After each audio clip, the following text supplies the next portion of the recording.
conversations around people living with HIV and AIDS. Now, this is a part of the community that for the longest time has been stigmatized and segregated for one reason or the other, and particularly those who are living in the slum setup. But what are we doing as a people to make sure that we are also empowering them to be able to live decent lives and sustain themselves economically? That is what we want to talk about today, and to help me with this conversation, I have two ladies with me on set today. The lady to my immediate left, she is MUTHONI WANDERI, who is the project coordinator at Living Positive Kenya. Good morning, Mary. Good morning. Karibu sana Good Morning Kenya. Yeah, thank you to have me. Tunashukuru sana. And we also have Hannah WAMBUI, who is a community health worker. Habari asubuhi, Hannah. Mzuri sana. Karibu sana KBC. Asante. Tunashukuru that you made time to be with us today. So let me start with you, Mary. You know, when we talk about Living Positive Kenya as an organization, inahusu nini specifically? What mambo yipi you usually handle? Yeah, Living Positive is a community program. It's a CBO. We are in Go, and we work with women that are HIV positive and that are also living in the slum. So as much as we are talking about it being a program for HIV, it's more about women. Yes. It is more about poverty, and it's more about just women struggling with issues of health and poverty together. And that is what Living Positive is all about. It's what we are trying to address. Ilikuwa established how long ago? Did you come together as a community and decided to put together this organization? Yeah, Living Positive came together about 12 years ago. It came together because I felt as a person who founded it that there was a need. There was a need to address issues of women that were mothers. I was a children's worker, and I felt as much as you want to support children, you want to support children through their own mothers. I had experienced the issue of being brought up by a single mom, and I knew mothers, given the opportunity, given the empowerment, they are able to take care of their children. And that is wonderful. The love of a mother cannot be replaced by an institution. It cannot be replaced by anything else. What you get, the encouragement, the growth your mom can give you, you can't get it anywhere else. And I felt what better way to support children than to support the mother to be strong entity. And for these children that I was working with then were children mainly who were coming from families of mothers that had been stigmatized, that had given up on their lives. They wanted to be in their houses, they wanted to die. All they were coming to us is to handle them to us as a children's institution to take over when they die. And I felt, wow, there's something being done. The government is doing so much in terms of ARVs. Why can't these mothers come together, find out how they can take ARVs, get better, and take up their responsibility? And that is the background, and that is how Living Positive was started. I love it. Yes. Let me come to you, Hannah WAMBUI. You know, when was the first time uli get kujua mambo kuhusu Living Positive Kenya? Nilijua kuhusu Living Positive in 2007. Na nilikuwa mgonjwa kabisa, nilikuwa bedridden. Na ndio nikaambiwa na mama rafiki yangu ati kuna organization inaitwa Living Positive Kenya. Ndio akanituma huko. Although kunituma huko kulikuwa na stigma, ilikuwa juu sana. I can imagine. Na kila mtu hakutaka kunikaribia kwa sababu bwana yangu alikuwa ameaga. Na sasa watu walikuwa wanaona wote nitawabukiza virusi. Na experience yako ilikuwa ipi huyo wakati uliambiwa kuhusu Living Positive Kenya, ukaamua kwenda kuwatembelea? In as much as kuna hii mambo yote watu wanaweza kuwa wakikuavoid, wanakuita majina zenye hazifai, but experience yako ulipofika Living Positive Kenya ilikuwa vipi? Nilipofika Living Positive Kenya nilikaribishwa vizuri sana. Na nikaenda through counseling ambao sasa nilianza kujipenda. Kwa sababu ilikuwa shida mingi sana, ama maisha ilikuwa magumu sana. Kwa sababu nilikuwa mgonjwa, singeweza kujifanyia kazi yoyote. Na singeweza kupata chakula ama kitu yoyote.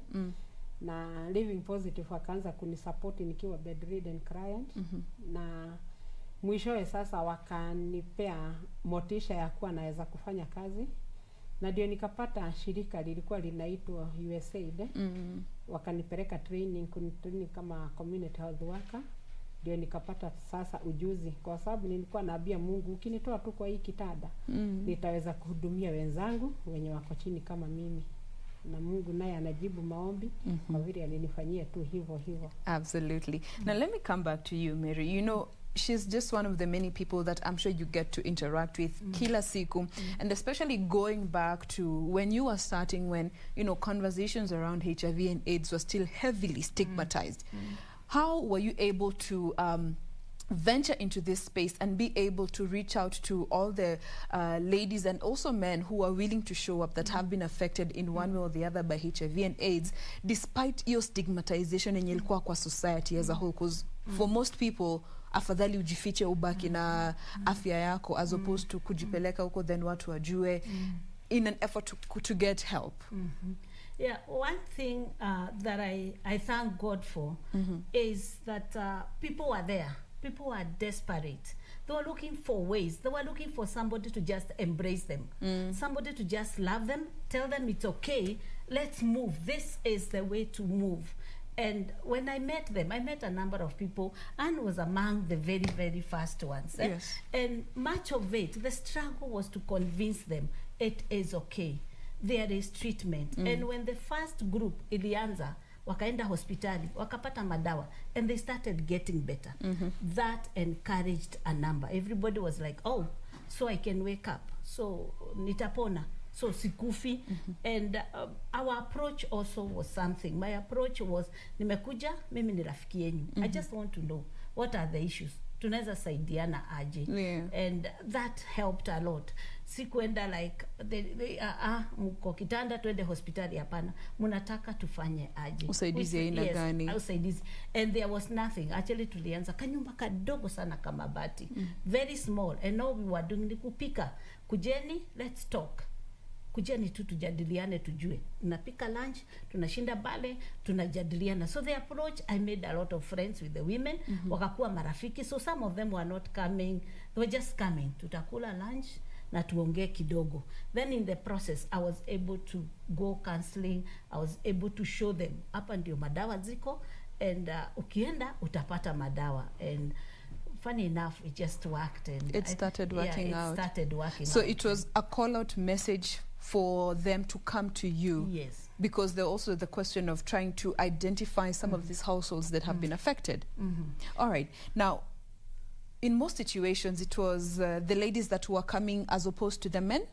Or you had specifically from the beginning decided to target just the women? Well, one, it just came by design. Because our slums, most, like 90% of the household are women-led.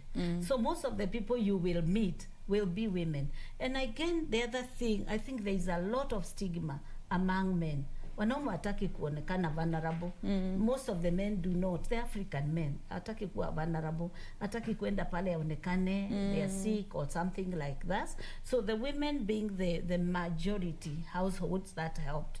That brought the women more. And most of the children I had met also had their single moms. Okay. So that was it. And later I realized it's much easier, because my approach was to reach out to the children, to use the mothers.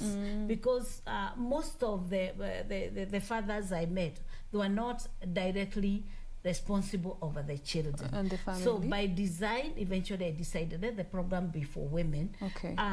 But then now, as the program stayed on, and the children that had born with HIV started growing up and becoming grown-up men, that is how now we started getting men. More and more. Yes, more and more men from our children now. Okay. Yes. Now, let me come back to you, Hannah. You know, ukiangalia wakati, before hata uget kujua mambo kuhusu Living Positive Kenya, changamoto moja umesema ambayo ulikuwa unapitia was majorly your health. Ulikuwa unaweza kufanya hata kazi, ulikuwa bedridden. Ni changamoto zipi zingine ambazo ulikuwa unaona zimekulemea sana hiyo wakati, and especially being a person living with HIV and AIDS? Changamoto zile zilikuwa zinanitatiza hiyo wakati ni kwa sababu sasa vile bwana yangu aliaga akiwa kwa nyumba, na watu wakaja from the community. Sasa wakaanza kusema huyu ameua bwana yake na virusi. Sasa stigma ikaanza hapo. Sasa kila mtu anaondoka, saa sikuwa na mtu hata wa kuongea na yeye. Sasa vile nilipata Living Positive Kenya, nikaona nimepata marafiki na nimepata mtu wa kushare na yeye. Okay. Na before upatane na Living Positive, ulikuwa umeanza matibabu in any way ama ulikuwa tu bado haujaweza kufika hiyo mahali ambapo unaweza pata matibabu? Nilikuwa nimeanza matibabu, alafu sasa nikaona stigma imekuwa kali sana, nikawachana na hiyo matibabu. Sasa Living Positive nikiwajua, nilikuwa already nimekataa dawa. Ndio after some time ukarudi tena kukunywa madawa. Na saa hiyo vile nilikataa dawa nilikuwa chini sana, hata singeweza kufikisha kilo 50. Wow. Sasa ndio wakanirudisha kwa madawa. Na clearly kulikuwa na ulihitaji mtu wa kuongelesha hiyo wakati ndio aweze kukuelewa, ajue mali uko. Ilisaidia kukutoka hiyo mahali ambapo ulikuwa, ambapo hautaki madawa, una feel stigmatized to a point where hata haukuli, hauna afya mzuri, mental health conversations. Ulipata mtu wa kukuongelesha ili uweze kurudi mahali ambapo ungekubali kunywa madawa from Living Positive Kenya? Nilipata watu wa kuniongelesha na nikapata wamama wengine, nikajua si mimi peke yangu. Although hawa mama walikuwa wanaogopa sana, kwa sababu sasa mtu mwenye ametangazwa kila pahali wakionekana na yeye. Hata vile nilianza kufanya kazi yangu ya community health work, kuna wakati tulikuwa tunatoka na mgonjwa kwa nyumba analihepa, especially kama ni mgonjwa anaweza kutembea kwa vile anaonekana, akionekana na mimi watu watasema ni mgonjwa. Na kuhusu familia yako extended, relations zilikuwa vipi, and especially ukiangalia situation venye ilikuwa, mzee ameaga, umebaki peke yako, how was the rest of the family? Because many a times tunasikianga familia zingine wanatoroka, wengine wanabaki kukusaidia. Yako situation ilikuwa vipi? Familia yangu walishtuka kabisa, kwa sababu hata walikuwa wanataka niende nyumbani nikakae nyumbani, lakini nikawaambia mimi nitakaa tu hapa kwa vile nimepata marafiki. Na walishtuka kabisa, kwa sababu mimi mwenyewe ndio nilidisclose kwao. Lakini nilikuwa nadhania walisikia watu wakisema. Wako wamejua bado.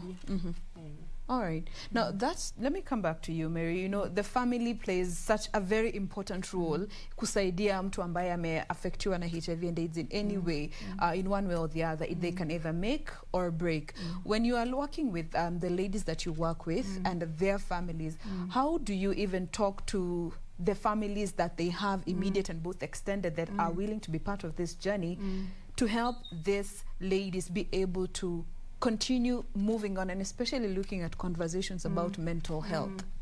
Yeah. The approach for me was forgiveness. When we started the program, a lot had happened. People had been hurt by their friends, by their families. People had been abandoned. But I felt if people have to heal, they have to start from a point of forgiveness. So my message was, wacha kwanza tusamehe watu.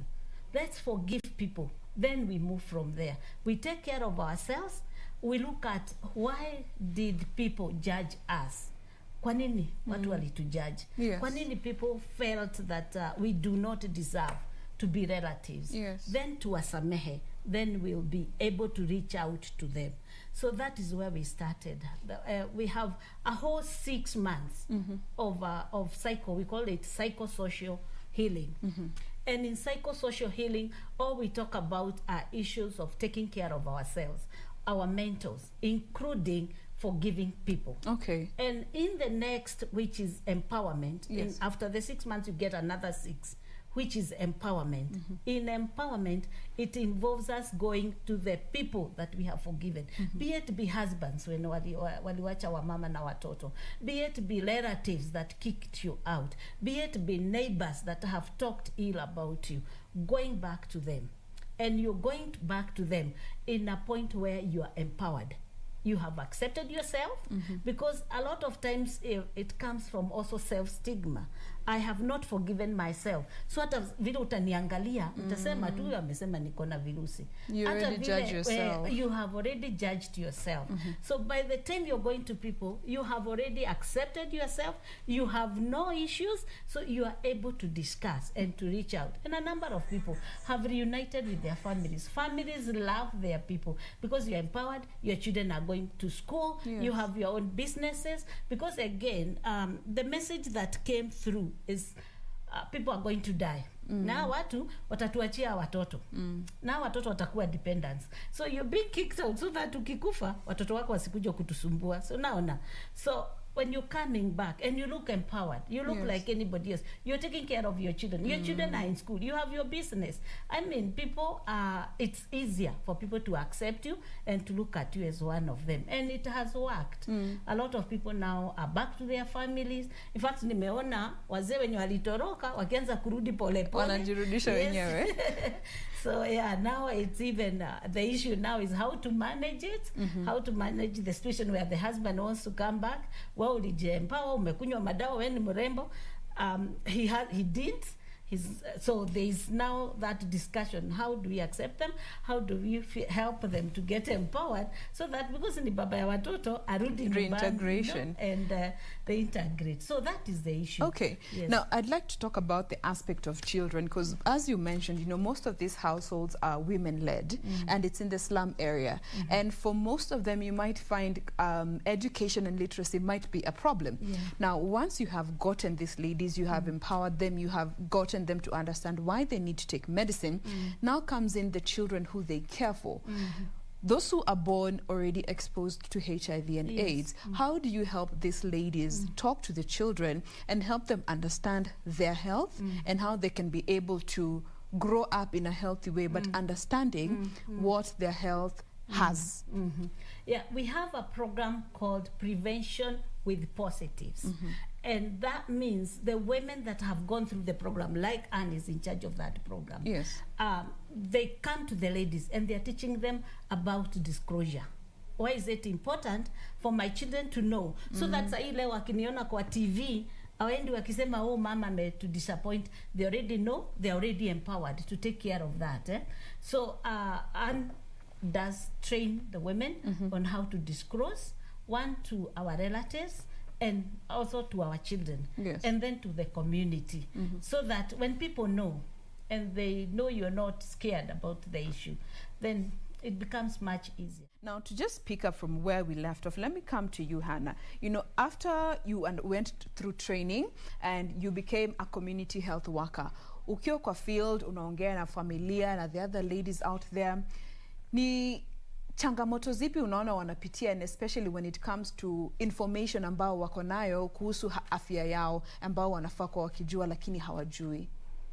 Okay, mambo yenye wanafaa kujua na hawajui ni kuwa mtu anaweza akakuwa HIV positive na anaweza akaishi miaka mingi provided ujikubali na ukubali maisha itasonga mbele. Kwa sababu si atikuwa HIV positive hati watoto hawatakuitisha. Watakuitisha tu kwa vile wewe ni mama nyumbani. Na wanajua kuitisha watoto. Kwa hiyo lazima ukue na nguvu, ukue strong kwa sababu ya watoto wako. So hiyo ndio changamoto ambao mna wengi wanapitia, ni wanajua ukipata HIV ni mwisho wa maisha. Wanaona kifo. Na ukianza kuwaongelesha kuhusu kujikubali, wengi wao umepata wanakubali at the end of it all, ama kuna wale ambao wamekataa kujikubali kabisa, wanakataa hadi madawa? Wanatakiwa wajikubali kwa sababu sasa tukiangalia watu wengi wako na kansa na kansa ni bei kali sana kutibu, na HIV serikali yetu imefanya kazi ngumu sana ambao ni ya kutupea madawa, kwa sababu miaka hizo ni mingi sana. Yenye nimekaa na HIV ni 20 years na sijui kama ningeweza kulipa hizo pesa zote za kununua dawa kila wakati. Kwa hivyo wachukue hiyo nafasi vizuri, wakunywe dawa zao na wawache kucheza na dawa, kwa sababu kuna mwenye ametoa hizo pesa na hawezi kufurahi zikichezewa. Yes. Madawa ni muhimu once you have been able to know that you are exposed. Na kwa wale ambao ukiwaangalia unaweza jua kwamba maybe anaweza kuwa exposed lakini hajakubali kwenda kupimwa juu of course anaamini nikijulikana niko nayo ni kifo ama watu watanikataa. Ungependa kuambia nini leo ambao wanaogopa hata kupimwa? Ningependa kuambia waende wapimwe kwa sababu kama haujapimwa hauwezi kujua kama uko positive. Nao virusi kama ziliingia kwa mwili, hata upimwe ama usipimwe zinaendelea kushambulia kinga yako. Kwa hivyo ni vizuri upimwe, ukunywe madawa mapema ili uishi miaka mingi kama mimi. Hebu waambie.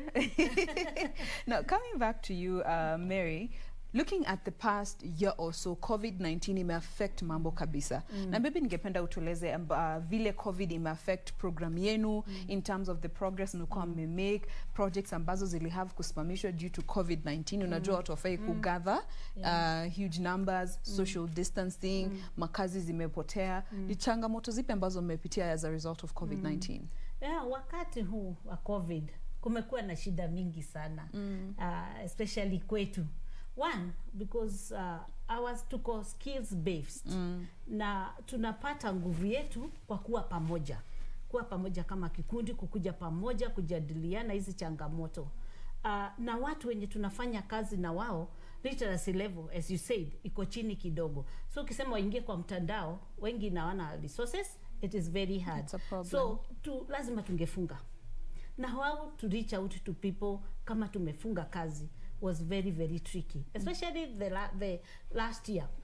Hatukujua kama ukienda tu kumtembelea mtu utamweka kwa hatari, ama yeye atakuweka kwa hatari. So hatukujua kama tutembee na ama tusitembee. Huku ni slums, kwenye maji ya mfereji haiko pale, na tunaambiwa tuoge mkono kila mahali. So unafikiria huyu mama mwenye hata kupata ile 20 anunue kajerika nika maji alete kwa nyumba ilikuwa shida. Ataweka aje kwake na watoto ndio waoge mkono? Watoto wamekuja nyumbani, chakula hakuna. Hawa mama wengi watoto wetu wako boarding schools. So mama anapata hiyo release watoto wakiwa in school, na kuna muda wa kufocus on business kitambo watoto wakuje. So watoto wako nyumbani and mama has to feed them every day. Biashara iko. So ilikuwa changamoto sana. It's getting better. It is getting better kwa sababu sasa at least information imetoka pale, na tumejua kidogo kidogo tukispace wamama waoge mkono wanaweza kuja wasome. Vile tulifanya tu, we had to reschedule. Ile ilikuwa tunaweka hall kubwa ya skills na machine, lazima tuweke watu wachache which in terms of resources and management kwetu ilikuwa ngumu, but we are trying. We have put those small spaces in place. Vikundi lazima kama ni za biashara sasa zikutane wadogo wachache. So zile namba tungefikia last year haraka sio namba tunaweza fikia sasa, but tunashukuru Mungu kwa sababu pia kuna watu walijitokeza wakakuja na njia zingine. Kama sasa tuko na mradi umepeanwa pesa na KCDF, Kenya Community Development Foundation, na ni kuweka kuku. So zile kuku si lazima wamama wakuje pale kila siku. Wamepeana 450 chicken pieces zenye tunachunga pamoja. When it's done, wamama wanakuja in small groups to learn how to do it, na zikifanywa zitagawiwa kila mtu zake ndogo. So that way we are able to reach out kwa wamama wakiwa kwa boma zao. And then pesa za group sasa wamekubali hizi groups za wamama zisplitiwe na waregister group ndogo. So instead of when we had moja, sasa ni 6. So wanakutana wamama wachache kwa space yenye wanaweza pata, na wanafanya sasa biashara zao, wanaweza fanya zile microfinance. So kuna zile opportunities zimekuja, we would say the opportunities kama hiyo ya kuku, but pia kuna zile changamoto zimekuja. And we are trying, tunajaribu kidogo vile we have to live with it. Yes, to adjust to the times. We have to adjust and try to move forward. Ideally, ni kusaidiana, we move forward. Hatuta stall maisha. Let me come to you, Hannah. You know, as a community health worker and as a person who has been affected in one way or the other, ni usaidizi ya aina ipi you feel itasaidia sana wanawake ambao una target, umeelewa zile shida ambazo wamepitia na wanahitaji usaidizi ya aina fulani ndio waweze kusonga mbele kimaisha, kifedha, waweze kujitegemea? Sisi vile tungeomba sahi, tuseme vile tulikuwa bedridden, tulikuwa tunategemea handouts, lakini sahi hatutegemei handouts, tunategemea pesa ya biashara, tufanye biashara ili tupate pesa yetu. Tunaona tunaweza kuwa watajiri tuwe tumefanya biashara zetu, tumefungua mabiashara kubwa. Sasa ndio watu wenye walikuwa wanatuona huko tukiwa bedridden waone pia kuna kitu tunaweza hata sisi tukajifanyia. So hamuhitaji handouts, mnahitaji tu kusaidiwa ku set up biashara ambazo zenye you feel unaweza kujisustain kimwenyewe. Awesome. Now tukimalizia hii conversation, Mary, maybe you could take just this time to speak to even our community leaders who and our and especially the county government who are meant to be in touch with the people at the ground level. What would be your message to them, and especially when it comes to supporting community-based organizations and especially women who are disproportionately affected by HIV and AIDS? Ningeambia serikali zetu, it is time to realize they've done a good job in ARVs, but that is not the end. Yes. Kama watu, unajua watu walienda chini. People lost their jobs because of illnesses. Wakakaa bedridden sana, so they don't have businesses. So ukiwapea madawa na hakuna support kutoka hapo, then people will still come down again. Kwa sababu pia kuna stress, uko na watoto lazima ulishe. If they can be supported to move forward, if our government can partner even with the small organizations that are on the ground to support the communities be sustainable, to support economically, to help people start businesses. Those that are doing businesses, can markets be available? Kama kwetu kuna wamama wanashona vitu maridadi, blankets, very nice. Ideally zetu zilikuwa tunatuma nje. So with COVID hatufanyi hivyo, but those products are there. Can they be supported to get even the local market? Can they get local market where they can sell these products? Access within ourselves. So there is a number of ways that the county governments can partner with people, can partner with organizations that are there and help people more. But they need to be taken beyond ARVs. All right. Yes. Now, for those who might be wanting to communicate with you, mnapatikana katika mtandao ama wangependa how can people reach out to your organization very briefly? Yeah, Living Positive is on Twitter. We are on Instagram, and we also have a Facebook page. Which is? Yeah, Living Positive Kenya is our Facebook page. All right. So if you are interested in helping in one way or the other, you can be able to reach out to them and get to know what forms of assistance they need so that it can be able to help in a constructive way. We have been speaking with Mary MUTHONI WANDERI, who is the project coordinator at Living Positive Kenya, as well as Hannah WAMBUI, who is a community health worker still working with Living Positive Kenya. Thank you very much, ladies, for being with us today and sharing with us your journey. Thank you. All the best. Thank you.